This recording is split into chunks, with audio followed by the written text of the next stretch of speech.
te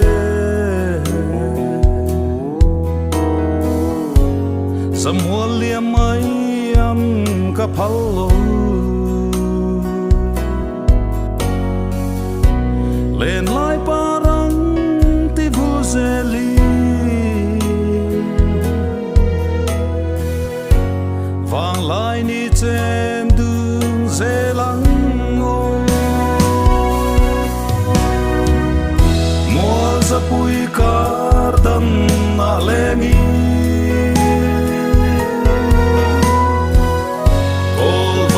cham carboni se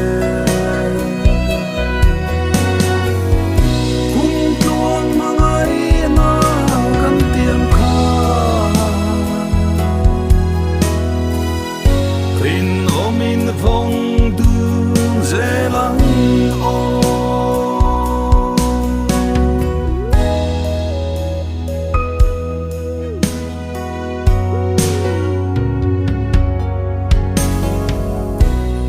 natlang te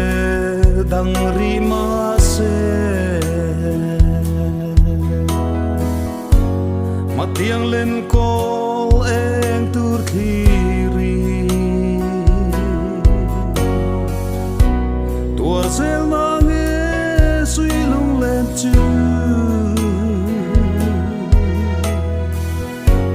mangai di len moi itan chu zapui kardan na lengi ol valen cham carboni se kung tuang mangai na kan tiam kha rin omin vong du zelang o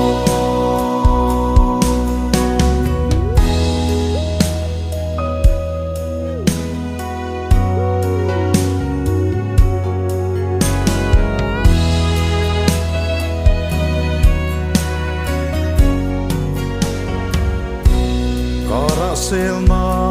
ang katami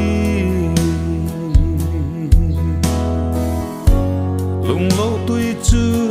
don mai lavi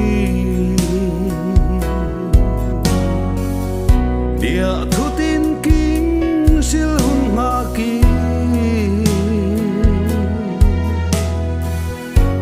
tua selang chu le zua chang